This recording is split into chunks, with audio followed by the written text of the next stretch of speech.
Всем привет, друзья! На связи Смарт. И сегодня 24 мая 2023 года. Итак, в этом видео мы увидим улицу Бучмы, что от нее осталось. Также немного поговорим о Харькове и поговорим о планах на будущее на нашем канале. Так что наливайте чай или кофе, и мы продолжим. Первый дом, который я хотел бы показать, это улица Бучмы, 40А. Этот дом пострадал от обстрелов российской армии в прошлом году. В начале марта здесь был поставлен кран. У меня даже есть кадры, я заснял, когда этот кран устанавливали, но так и не выложил на нашем канале. Если вы хотите увидеть старые кадры, пишите, мы выложим их в Telegram. Когда поставили кран в марте месяце, люди думали, что начнется ремонт дома. И он начался. На этих кадрах мы можем увидеть, как уже демонтировали разрушенные части дома, начали ложить кирпич, и все застопорилось из-за отсутствия финансирования. Мне бы очень хотелось, чтобы городские власти все-таки нашли финансирование и продолжили ремонт, так как люди остаются без дома. Они не могут жить. Ведь в Харькове достаточно сложная ситуация с работой. И снимать квартиру или жить где-то в общежитии, на это нужны деньги, которые заканчиваются, а у многих уже закончились. Мы бы очень хотели пообщаться с жильцами этого дома, узнать их историю и показать это харьковчанам. Так что если меня смотрят жители этого дома, обязательно напишите мне в Telegram, мы свяжемся с вами и решим, как это все устроить. Следующий по очереди идет дом улицы Бучма, 36. Как нам написал жилец этого дома. Но так дело и не сдвинулось с мертвой точки. Так что давайте, пишите нам. Нам будет очень интересно услышать историю. Этот дом сильно пострадал от обстрелов, как и предыдущий дом. Дом горел, в дом было много попаданий. В доме выбито стекла, поставлены ДСП. Как мы видим на этих кадрах, в этом доме живут люди. Кое-где люди за свой счет поставили окна. Хотя очень хотелось бы верить, что некоторые окна поставили волонтеры, так как волонтеры занимаются этим. Я думаю, что очень много людей выехало с этого дома. Интересно, есть ли здесь свет, вода? Напишите, пожалуйста, в комментариях. К примеру, наш мэр уже показывал отремонтированный дом на улице Бучма, 50. Мы его тоже покажем, но не в этом видео. И тогда заявляли, что убытки на 9 миллиардов долларов и 500 домов не подлежат восстановлению. И их начнут разбирать, и сразу после завершения всех необходимых процедур будут их сносить и строить заново. Но пока мы видим, как дома начинают постепенно восстанавливать. Но мне так кажется, что это затянется надолго, так как финансирования нет, Северную Салтовку не реставрируют. И ремонт домов там тоже пока остановлен. Посмотрим, что будет дальше. Возле подъезда не убрано. К сожалению, лежит сгоревшая мебель.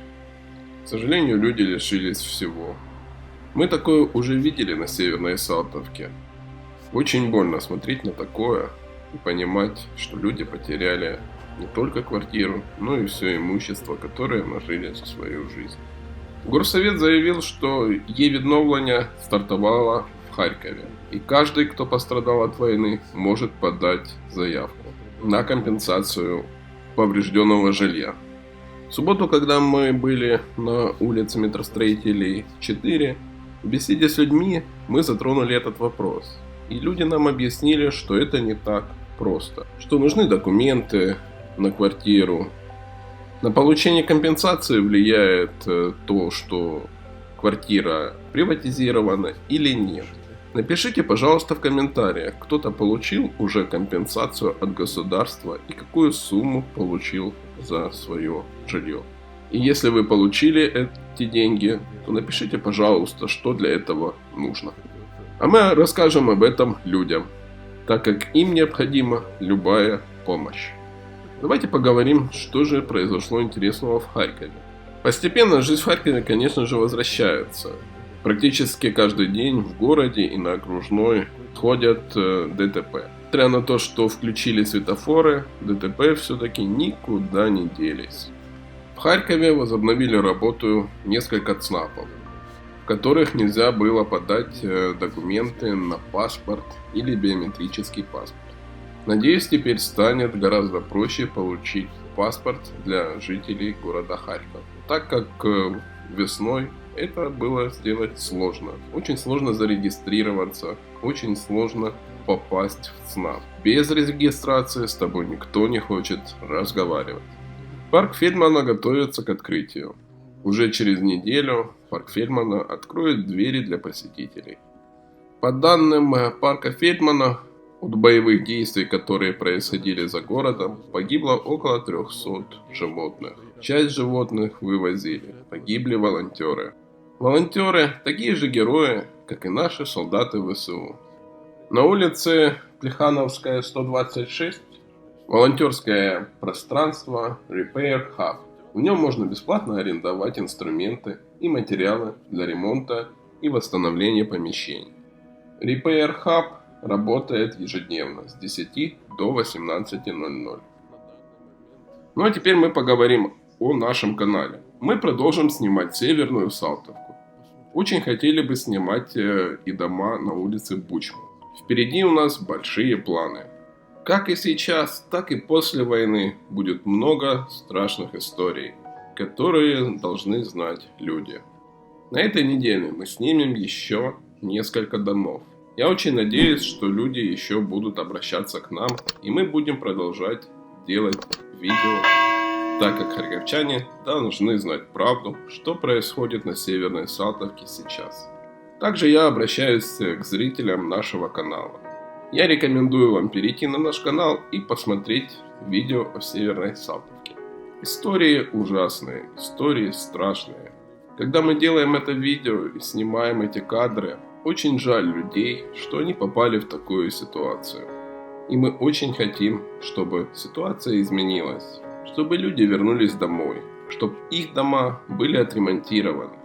Очень бы хотелось, чтобы жилстрой делал более качественный ремонт, потому что в таких домах будет опасно жить даже после ремонта этого дома. К сожалению, идет дождь, вода заливает дома, отсюда идут проблемы, грибок, происходят дефекты в бетоне.